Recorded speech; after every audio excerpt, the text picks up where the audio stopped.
हरिओम। मेरा नाम प्रसन्न सी साठ है। मैं गुरु बापू उपासना केंद्र में बापू से 2006 से जुड़ा हुआ। 2006 के बाद काफी सारे अनुभव आए, जिसमें से मैं 2018 का अनुभव आप लोगों के साथ शेयर करना चाहता हूँ। हमारी एक प्रॉपर्टी थी गायकवाड़ एस्टेट की, जो रेंट पे थी। बगीचा नाम है, सिटी के बीचों बीच। जो गायकवाड़ एस्टेट ने डिसाइड किया कि जो लोग रह रहे हैं उनको ही ये जमीन हम लोग बेच देते हैं, एक घर जो है उनके नाम पे कर देते हैं। 800 रुपये स्क्वायर फीट के हिसाब से उन लोगों ने डिसाइड किया। अब ये घर लूँ कैसे, क्योंकि मेरा तो पहले से ही EMI चल रहे थे बापू की कृपा से। 2008 में बापू ने ही मुझे एक घर दिलवाया था, जिसमें मैं रह रहा हूँ। मेरे बच्चों की स्कूल की फीस, ये सारी फीस तो नया प्रॉपर्टी में कहाँ से लूंगा, और पैसा तो था नहीं। इसीलिए एक दिन मैंने बापू को सुबह उपासना के टाइम पे बापू से संवाद किया कि बापू क्या करें, क्योंकि ये प्रॉपर्टी जाने भी नहीं देना चाहिए। 800 रुपये स्क्वायर फीट पे कौन देगा ये प्रॉपर्टी, जहाँ रेट 4,500-5,000 चल रहा था वहाँ पे सिटी में। तो जैसे बापू ने मुझे सूचन किया हो, वैसे ही कि मैंने मेरे दोस्त से बात किया कैसी प्रॉपर्टी है। उसने बोला लेनी चाहिए, इतना कम रेट में कौन देगा। मैंने बोला पर मेरे पास तो पैसा ही नहीं है। तो उसने बोला कि चल पैसा मैं तुझे दूंगा, पर गारंटी के तौर पर तेरा घर एक लिखान करना होगा, जो मेरे पास गिरवे रखना होगा। मैंने वो भी कर लिया कि चलो घर लिखवा लेता हूँ। मैं ऐसे डॉक्यूमेंट तैयार किए और साइन भी कर दी मैंने। बाद में मुझे पता चला ये साइन करने वाला मैं कौन होता हूँ, तो घर तो बापू का है। मैंने तो बापू को पूछा भी नहीं। घर पे आने के बाद मैंने बापू से माफी भी मांगी कि बापू ये शायद मुझसे गलती हो गई कि तेरा घर मैंने गिरवे रख के ये पैसा दिया, पर अब वो जो हो चुका है वो हो चुका है। आगे बापू प्लीज तू देख लेना। वैसा ही करके 2018 में मैंने वो जो हमारा प्रॉपर्टी वाला घर था 16-17 लाख भर के प्रॉपर्टी मेरे नाम पे कर दी। वो डॉक्यूमेंट लेके मैंने बापू के चरणों में रखी कि बापू ये प्रॉपर्टी तो मैंने ले ली, पर अभी इसको सेल करने की जवाबदारी भी चाहिए, क्योंकि मुझे पता था ये जो मैं कर रहा हूँ वो मैं नहीं करवा रहा हूँ, बापू मेरे पास से करवा ले रहे हैं। वैसे ही दिन बीतते गए। मैं जो प्रॉपर्टी वहाँ की थी, मैं और हमारे जो दो आजू बाजू वाले थे, वो हम लोगों ने डिसाइड किया हम लोग तीनों मिलकर ये प्रॉपर्टी बेचेंगे। मेरी 2000 स्क्वायर फीट थी, उनकी भी 2-2000 स्क्वायर फीट थी। वैसा करके 6000 स्क्वायर फीट का एक बड़ा प्लॉट था।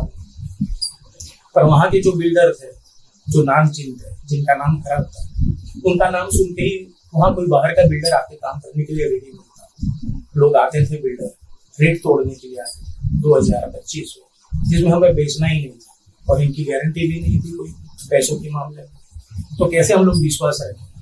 मैंने बापू को बोला कि बापू अब क्या होगा, बाहर का तो कोई आने के लिए रेडी नहीं है अंदर इस एरिया में, और ये लोग जो है वो पेमेंट देने के लिए रेडी नहीं इतना सा।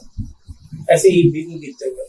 वहाँ इनको जो फाइनेंस कर रहा था वो एक बिल्डर भी था।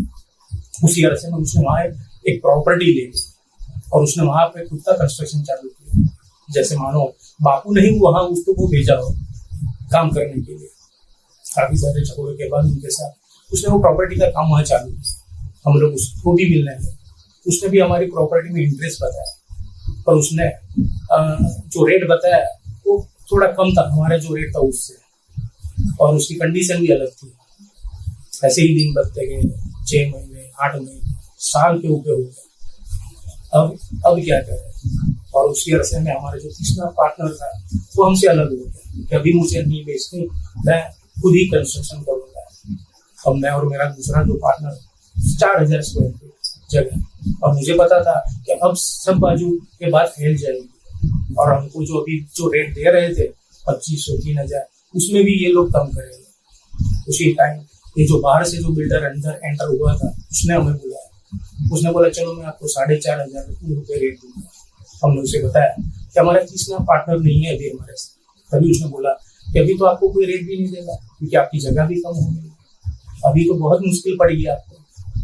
वैसा ही सुन के हम लोग काफी चिंता में हो गए, मैं और मेरा जो दूसरा पार्टनर। मैंने उसको बताया कि चल अब हम लोग जाएंगे मठ में, जहाँ मेरे बापू है, क्योंकि हमको ये संकट से वही ऊपर ला सकता है। वैसे हम लोग गए मठ में और बापू को बताया।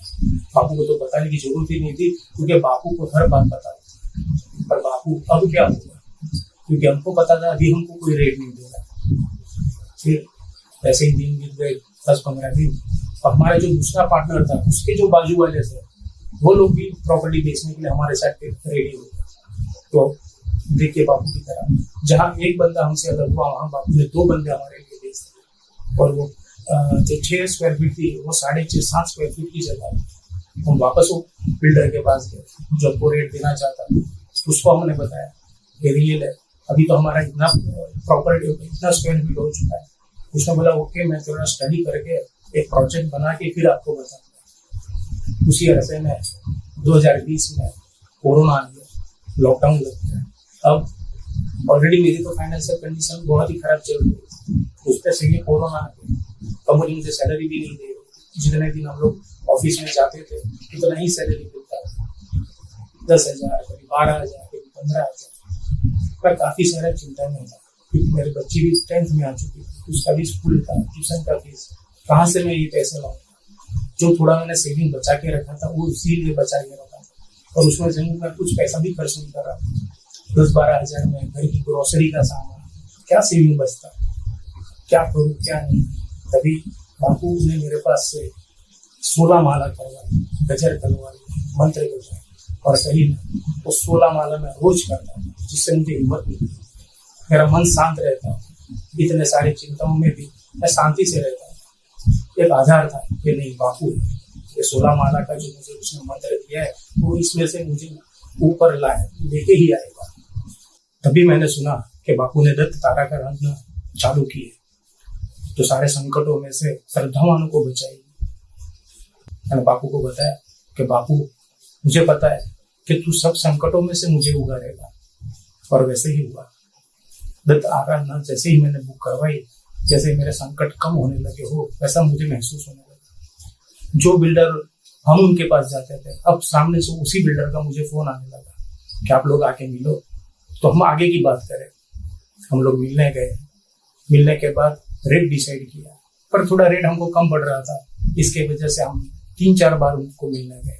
आखिर में हमारे रेट के आसपास वो बिल्डर आ चुका था। हमने डिसाइड किया कि अब इससे आगे कुछ नहीं होगा, हमको अभी ये रेट से ही एग्री कर लेना पड़ेगा। दिसंबर में हमने एग्रीमेंट साइन कर दिया, और उसने टोकन मनी के हिसाब से 50,000 रुपये हमको टोकन दिया, और 2 महीने में दस्तावेज करने की बात हो गई। जिस दिन उसने टोकन मनी दिया उस दिन का बैंक बैलेंस मेरा 0 हो चुका था, और तभी ये पैसा मिला। ये बापू ही कर सकता है। ऐसे ही फरवरी में दस्तावेज हो चुका, हमने वो प्रॉपर्टी अच्छे रेट में वो बिल्डर को बेच दी।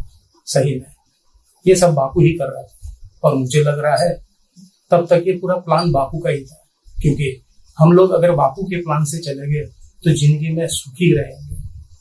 मैंने पैसे मिलने के बाद तुरंत ही मेरे दोस्त को पैसे वापस कर दिए विद इंटरेस्ट, और वो जो पेपर डॉक्यूमेंट था घर का वो उससे ले लिया, और बापू को आने के बाद वो डॉक्यूमेंट दिया, और बापू को अम्बद ने बोला कि बापू एक तेरा घर मुझसे गलती से ये डिसीजन ले लिया था, बापू को सॉरी बोला मैंने। पर सही में बापू जो करता है अपने बच्चों के लिए वो कोई नहीं कर सकता। मेरे पास कुछ नहीं था प्रॉपर्टी के हिसाब से, पैसों के हिसाब से, पर बापू ने ही जैसे मुझे भाग पाड़ दिया कि प्रॉपर्टी तुझे लेनी ही है। मैंने वो प्रॉपर्टी भी ली बापू के आशीर्वाद से, और उसको अच्छे दामों में बेच भी दिया, और मैंने जो पैसा लिया था वो वापस भी कर दिया। ये सिर्फ बापू ही कर सकता है। आज मेरे पास सब कुछ है, मेरे पास बापू है, और क्या चाहिए। कि बापू ही है जो अशक्य को शक्य कर सकता है। ये एक ही है, अनिरुद्ध बापू। हरि ओम, श्री राम, अम्बद।